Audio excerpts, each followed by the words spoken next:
পয়লা বৈশাখ উপলক্ষে ঢালিউডের superstar lady Swapna Yasmin Bubly নতুন ধামাকা নিয়ে হাজির হয়েছেন। তাও কে?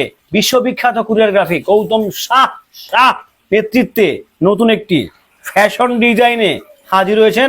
রীতিমতো বড় অদ্ভুত, বড় সুইট, বড় আমেজিং, বড় ওয়াও, বড় তাজ্জব, বড় সারপ্রাইজিং ব্যাপার স্যাপার দিয়ে দিয়েছে ঢালিউডের সুপারস্টার লেডি, যার ভক্তরা বলে আর কি, আমি বলি না, স্বপ্না ইয়াসমিন বুবলি।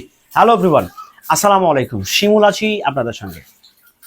বুবলি আপা, সরি বুবলি ভাবি, সাকিবিয়ান, সরি বুবলি আপাই, বুবলি ভাবি না আমি তো, যেহেতু আমি সাকিবিয়ান না, আমি যেহেতু আমাকে সবাই সাকিবিয়ান থেকে খারিজ করছেন, আমি সাকিবিয়ান না, বুবলি ভাবি কিংবা বুবলি আপু, হোয়াট এভার দ্যাট।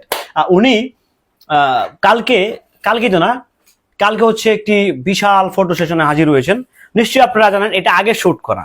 সবার কথাতে বলছি, আমাদের ঢালিউডের সুপারস্টার লেডি কিন্তু পুরোপুরি আন্ডারগ্রাউন্ডে এখন, ওকে, পুরোপুরি ফুল মাস্তে আন্ডারগ্রাউন্ডে। উনি এখন এই মুহূর্তে আপাতত সামনে আসছেন না, সামনে আসবেন না, কোনোভাবেও ফাঁক ফোকরে উনি সামনে আসবে না, কারণ সামনে আসার মতো কন্ডিশন আপাতত বুবলি আপার নাই। সে যত কথাই বলেন না কেন, আমরা কিন্তু মিষ্টি খাবো ভাই, আমি মিষ্টি খাবো, আমার পরিবারকে মিষ্টি খাওয়াবো, আমার পাশ থেকে একজন সারা জীবন জ্ঞানরে করে আমি ওরও মিষ্টি খাওয়াবো। মানে বেগর খেচর মারামারি লাগিয়ে থাকে, আমি আর এনে আগে মিষ্টি খাওয়াবো, মানে মিষ্টি খা। কারণ কি জানেন, আমি মন থেকে চাই একটা ধামাকাদার কিছু আসুক, যাক সেদিকে যেতে চাই না। তো গৌতম শাহর যেই ফটো সেশনটা ছিল, সেটা দেখে খুব মনে হয়েছে খুব রিসেন্টলি করা। আর গৌতম শাহ একটা মানুষ, ও মাই গড, উনি কেমন সেটা নিশ্চয়ই আমার থেকে ভালো অপবিশ্বাসের ফ্যানরা জানেন। সো আমি আর নতুন করে বলতে চাই না, বাট উনি অত্যন্ত ভালো, অত্যন্ত ভদ্র, অত্যন্ত হাম্বল একজন পার্সন। খুব সবসময় হাসেন, সবসময় উনি কোল মাইন্ডে থাকেন, উনি ভালো না। আমার দেখায় অনেকেই তো আছেন কোরিওগ্রাফিক বা makeup artist, Gautam Shah the best, super. উনি যাকেই নেন ওনাকেই উনি নাম্বার ওয়ান বানিয়ে ছাড়েন, জনপ্রিয়তা শীর্ষে রাখেন। সো আমাদের ঢালিউডের সুপারস্টার লেডি স্বপ্না ইয়াসমিন বুবলি, উনি খুব শীঘ্রই আপনাদেরকে সুখবর দিতে যাচ্ছেন, আমাদেরকে সুখবর দিতে যাচ্ছেন। সো সেই জায়গা থেকে ডেফিনেটলি এটা একটা ভালো দিক। আমরা চাই যে একটু সুন্দর মিষ্টি খাবো, একটু নকল দানা খাবো, একটু কচি করে একটু নাচন দিব, একটু পাচন দিব, একটু চিরতার রস খাবো, খেয়ে দে একটা ঘুম দিব আরামসে।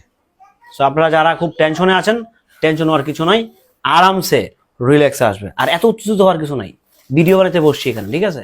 বারবার হচ্ছে ওইরা ডিস্টার্ব করার কিছু নাই। আমি তো বুঝি, আমি কিন্তু কি কোনো একজন নায়িকারই ভক্ত, বুঝি তো নাকি, বুঝি তো। দেখ সেদিকে যাবো না, নিশ্চয়ই আপনারা বুঝে গেছেন। হ্যাঁ আকার ইঙ্গিতে বুঝে গেছেন, দেখ সেদিকে যেতেছে না।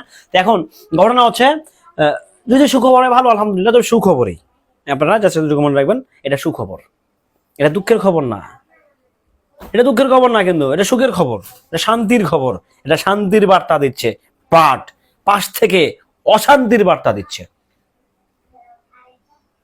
কি বলবো ভাই, কি বলবো, এই যে কি বলবো, মানে বলার মতো ভাষা কি আর নাই। যাই হোক, যারা বুবলি আপুর ফ্যান আছেন তাদেরকে বলছি, ধৈর্য ধরেন, সবুরে কি লেওয়া ফলে, ধরো সবুরে মেওয়া ফলে। হিরো আলম ভাইয়ের কথা বলেন, যাই বগুড়ার সোল ভাই, বুঝতেই তো পারছেন নাকি। যাই হোক, ভালো থাকবেন, সুস্থ থাকবেন।